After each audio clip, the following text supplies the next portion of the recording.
to eat the candy, okay?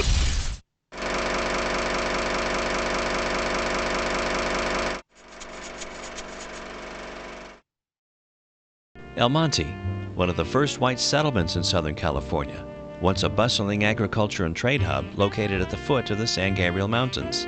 Today, as one travels through El Monte, there is very little to remind you of the city's agricultural past, where Mexican-American migrant farm camps, segregation, and oppression once existed, and how a class of people were once looked down upon and told they would never amount to anything more than a field worker. This story is about Father John Coffield and how one man, standing by his convictions and beliefs, planted a seed of tolerance. Father John Coffield, warmly called Juanote, or Big John by his parishioners, began his 12-year tenure in El Monte in 1943. While only speaking Spanish for 6 months, the young priest was sent to the Guadalupe chapel, where a Spanish-speaking priest was requested to help local officials with gang violence. Father Juanote Coffield is often referred to as the hoodlum priest, who often intervened in barrio wars between pachucos, setting up boxing matches to settle scores, saying they were going to bury the hatchet once and for all, which they often did. At that time, all the barrios were created, would treat themselves like enemies. You couldn't go from here to Hicks, and Hicks couldn't go to Hayes, or to the Flores, or Cantaranas, or La Misión, or whatever. We were always in problems. And that was his goal. Father Coffield was to get everybody together. And then he made me like a director of youth, so that I could get all the kids together and we created different kind of sports, like baseball tournaments and track and stuff like that. We didn't have anything. During his tenure, Juanote became known as a prominent advocate for Mexican Americans, civil rights, and social justice, while fighting for better housing and public services. I tell my dad, how come you never bought a house, Dad? They never bought a house in El Monte. He said, because they wouldn't sell it to us. There was I think it was a barber. His name was Perez. I forget his first name. He was Perez. He changed his name to Perino, and they sold him a house.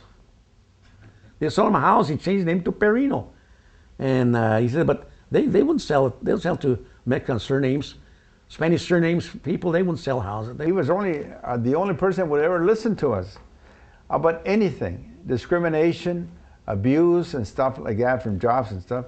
And we didn't know who to go to. Many times you complained where you work, in workplace, and they ignore you completely. And we come to Father Coffield and say, well, I'm going to go see him. And he did. He'd go back and talk to him. And you know, they give us a lot of encouragement.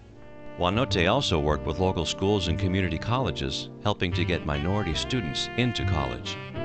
Not staying in school was one of the topics that he worked on for many, many years, because I didn't have an education, and he knew that I couldn't read or write. So he says, you know what, we should go to school. And I went to night school, and I taught myself, but he made it a point that other kids would stay in school. This was when he developed interest and tried to get the guys to stay in school, because most of us would only go to the 6th grade, 7th grade, and quit. We'd be going up north to the picking fruit. Father Coffield also developed a reputation within the church as being a rebel, often chastising the church for its inactions and not speaking up for civil rights. This resulted in him being censored on several occasions and referred to the church as being in the category of, quote, saints that are difficult to know and impossible to live with.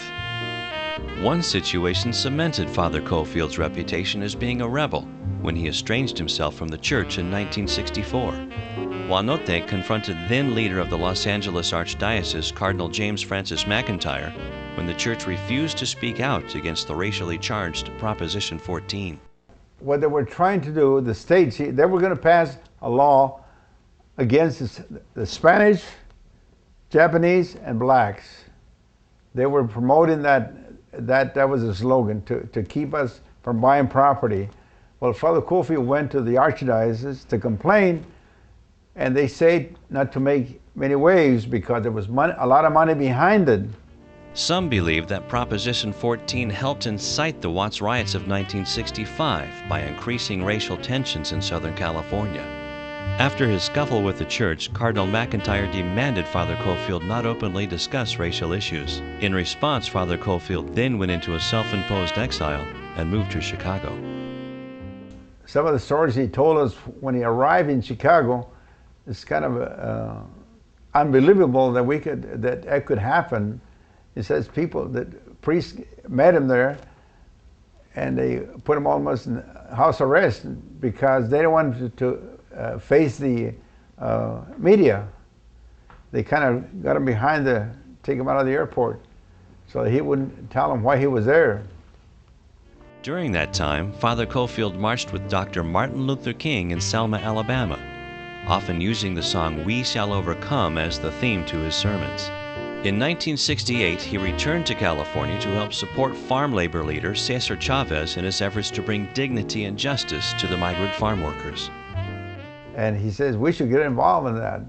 Of course, at that time it was new, and a lot of us were really afraid to get involved because of the consequence that would happen in your jobs. You know, you were somebody else that was for that or against the strike, and they were against Cesar Chavez, and they would kind of look down on us. But Father Coffield always told us, says, you know what?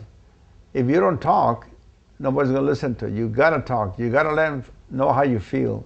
Monsignor Coffield passed away on February 2, 2005, at the age of 91. Father John Juanote Coffield truly did help in planting the seeds of tolerance in a way very few have or ever will.